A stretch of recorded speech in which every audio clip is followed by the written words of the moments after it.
Well, good afternoon, everyone, and thank you for being here. This is a very important day, a historic day for our city as we now begin our transition of leadership in the police department. And before I go further, I want to thank again Chief Eric Payne for his leadership. He's unable to be with us today due to vacation, but I did have a chance to talk to him this morning along with command staff. He sends his regards and congratulations to our new chief, Chief Eric Winstrom. It is important for me to begin by talking about how community engaged this process is. The chief of police is one of the most important appointments that I can make as city manager. And in doing so, although I have the charter authority to do it on my own autonomy, I chose to make sure that it was inclusive and it was community engaged and it was robust. From the beginning of the process, we talked to departmental staff, community staff, other stakeholders about the ideal qualities we like to see in our police chief. We engaged a search firm, a very reputable search firm that has done searches across the country in large and mid-sized urban areas, in public sector search and consulting. And the CEO there, Gary Peterson, did an outstanding job of taking the feedback that we've had developed from our community profile and sharing it across the country to other people who were looking and also aggressively recruited people, made them aware of the opportunity that were not looking. We had a very good pool of candidates. I am very pleased with the quality of the candidates that surfaced through the process and brought forth 3 good finalists. I appreciate the interest of all of our finalists and wish them the best in all of their future endeavors. But in that regard, based on the feedback that I received from the multiple interactions from over 50 members of the community that interacted in interview panels and processes to the public forum and the meeting that we had here, from departmental staff, as well as my own assessment, I am pleased today to announce the appointment of Eric Winstrom as our next police chief.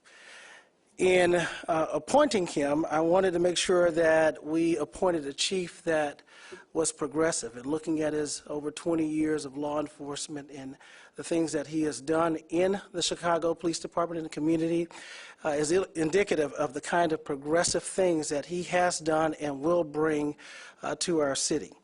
I wanted to appoint a chief that was culturally competent. And by my interactions with him, looking at his demonstrated history in the Chicago Police Department, working with community leaders in Chicago throughout his history, he has proven that he will continue to show his cultural competency here in Grand Rapids as we are growing and becoming a more diverse and welcoming community. I wanted to make sure that I appointed a chief that was a principled leader. And what you'll see and what you have heard is that our chief, our incoming chief, Winstrom, has a high ceiling for ethical, behavioral, and moral leadership.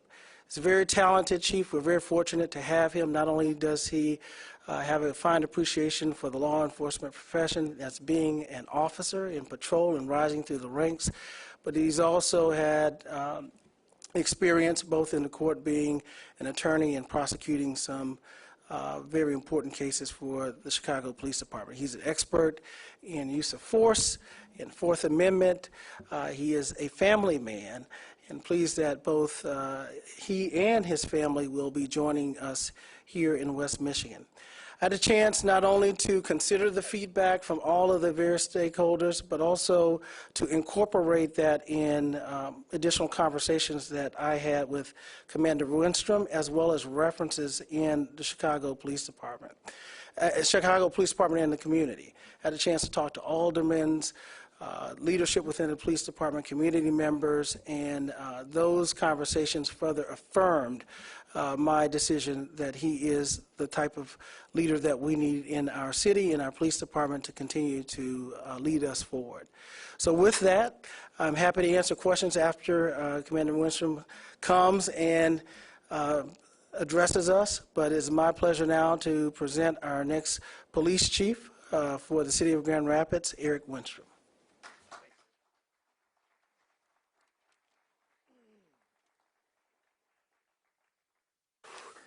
Thank you, City Manager Washington. I'm honored that you've entrusted me with this incredible opportunity in this incredible city in such an historic time in policing. So when Grand Rapids police officers take their oath of office, they swear to support the Constitution of the United States, and they swear to faithfully perform their duties to the best of their ability. When I take that oath, I will say those words earnestly. I will be a champion of constitutional policing here, and I will faithfully work to the best of my ability to ensure Grand Rapids is a safe place for everyone. My family and I are thrilled to become a part of the Grand Rapids community. My wife Rachel, my son Connor, and my daughter Molly, thanks for being with me, you guys, for this whole thing. As Chief of Police, I'm also excited to partner with the community in this great city. Thank you so much for this opportunity. Thank you. All right, we'll now take any questions that you might have. Commander Doug Reardon, Fox News, congratulations to you. Thanks, Doug. What role did your brother's incarceration play in your approach to policing, and what role will it play here in our community?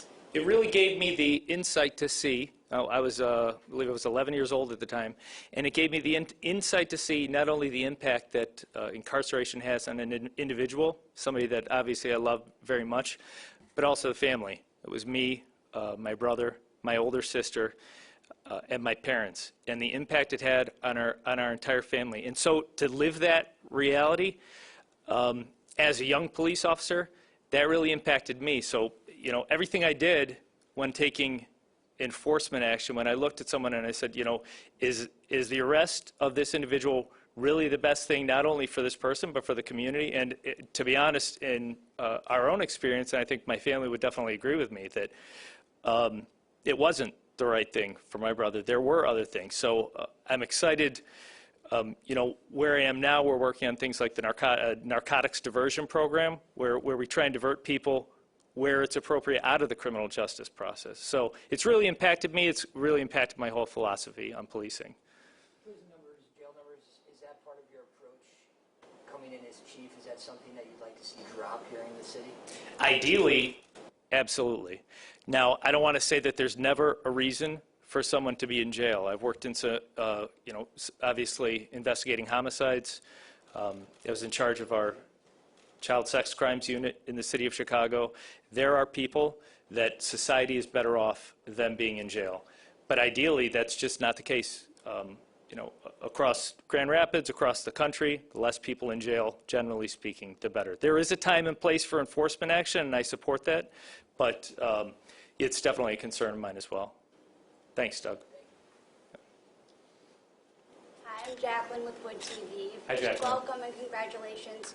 Given your commitment to community policing, do you plan to live within the city of Grand Rapids when you and your family move here? Absolutely. I do. Thanks, Jacqueline.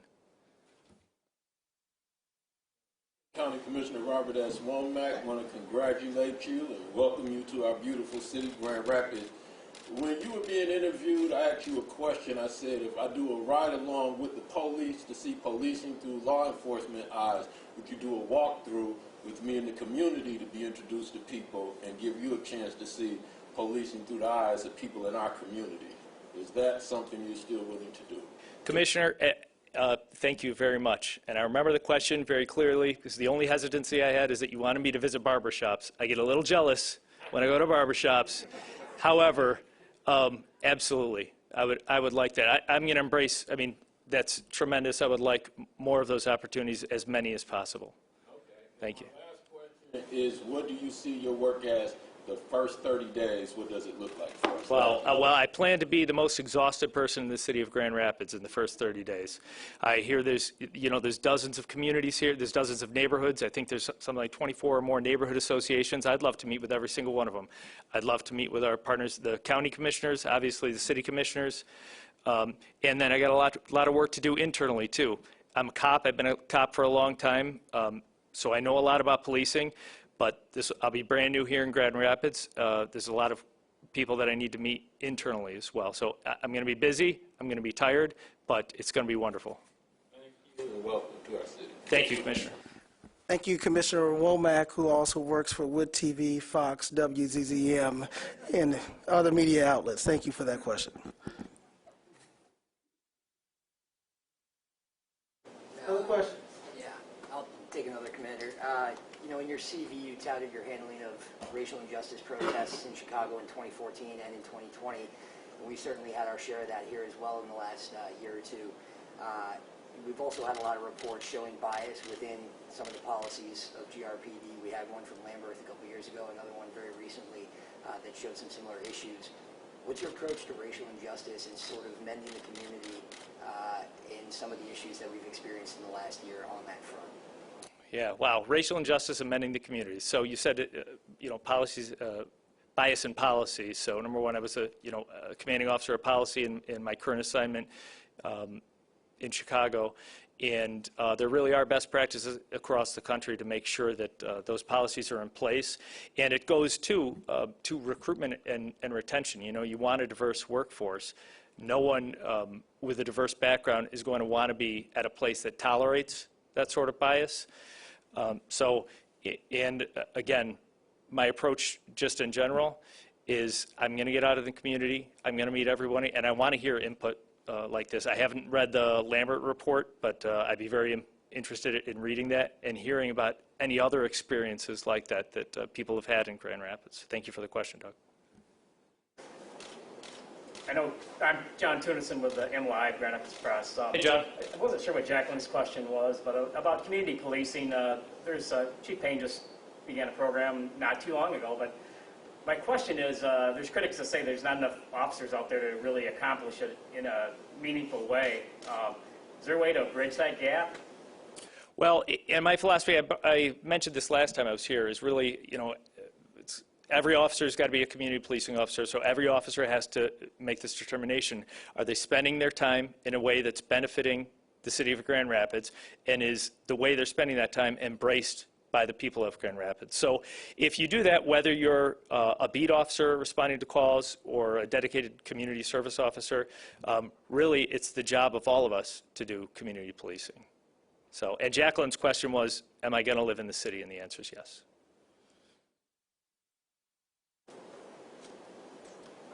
Is there anything else that you want people at home, the community, to know about you? I know there was a chance to meet you when you were a candidate, but now that you've got the job, what's just one thing you want people at home to know about their next chief? I guess that I want to meet them. And I know there's a lot of, I've talked to City Manager Washington and some of the police leadership. I know a lot of connections are already made, but I am coming from outside the city, and I'm going to be looking for opportunities to go and speak with people. So the one thing is I want to meet people. I want to hear from them. I want to listen. So we can expect to see a lot of you then? Yes. Questions? Yeah, I got one more if you don't mind. Sorry. Last question. Commander, last one. Just it's something that you had brought up during the public forum on your support potentially of ShotSpotter and some surveillance technologies. There's obviously an appetite in police departments for using these types of technologies, but I think the public has a lot of questions about how they're used and the line between safety and privacy. In what capacity, especially with this new policy that was just recently passed here in Grand Rapids when it comes to more community involvement in surveillance technology, in what capacity do you plan to use it, and is ShotSpotter still something that you plan to try and get here in the community? So since I last visited, I've really learned that there has been a robust conversation here about ShotSpotter, and it seems like the community has spoken about ShotSpotter, and most likely it's off the table. But I am focused on evidence-based policing to see what works and what doesn't work. I do love the new administrative policy that was rolled out, which essentially said for surveillance technologies like that, that in order for the police department to move forward with them, they're going to require community input, which is a fantastic thing written into policy. So, yeah, all positive. Thanks. Let me also, because I want to answer this now and not 3 or 4 days of follow-up questions and just be upfront about it. So regarding some of the calls to restart this process based on responses from all of the candidates, I was serious with my commitment that I would take all the community feedback seriously from everyone that shared that. And regarding the feedback that I received regarding Commander Winstrom, that was one of the issues regarding ShotSpotter, and I think there were other questions around some of the things that happened in his policing history in Chicago. And I am fully satisfied that there are no reasons to be concerned about his ability to lead here based on the needs of Grand Rapids. As you heard him say about ShotSpotter, he did not fund the budget for ShotSpotter in Chicago. He was not one of the aldermen that elected to do this or the community members that asked it. He did his job.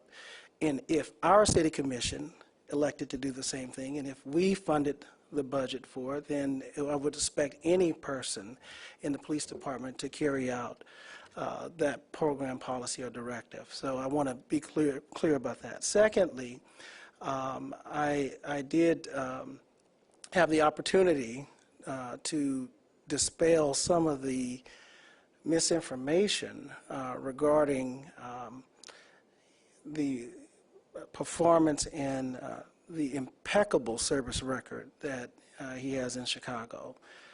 Confirmed by department internal sources, there is absolutely no disciplinary action that has ever been taken against our new chief based on any complaints that have ever been submitted. And so I know that was another cause for pause or concern that was out there. And so again, I took all that feedback into consideration, and we did further vetting and follow-up to address that, and I am fully confident and determined that we have the right chief before us in Eric Winstrom.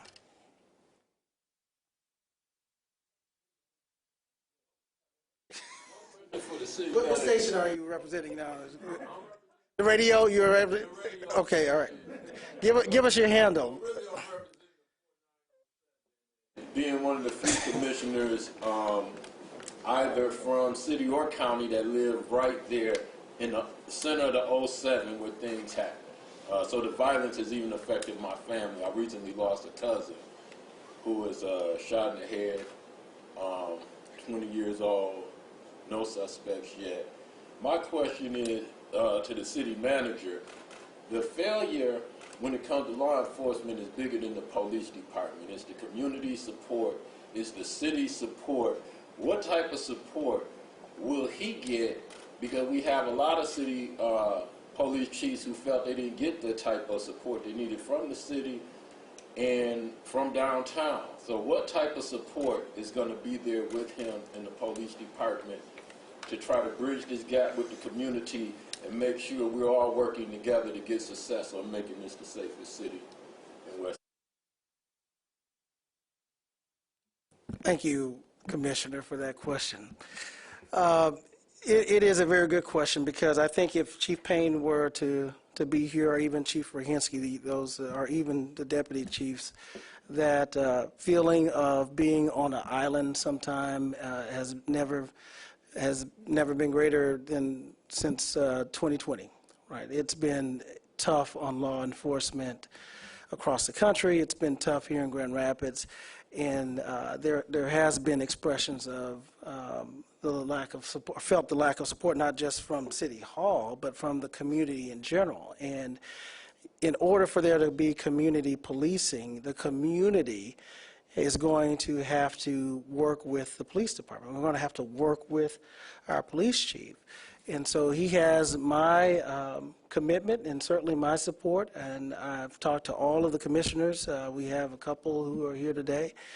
He has their support. He has all the support of the men and women in the police department. As you can see, those are here today. He has support of our law enforcement partners. I see the prosecutor here, and I see some community leaders here, clergy. He has support of the neighborhoods. Now he's going to have to earn support of other people. That is something that he and this department will prove. But I think our will is to trust and be as supportive as we can. And so, and he is going to need the support of our media partners to help to fairly and justly report what's happening in our community. Certainly to keep the community informed, but do it from a very informed way, in a way that doesn't alarm the community when there's misinformation. So he's going to need media support as well.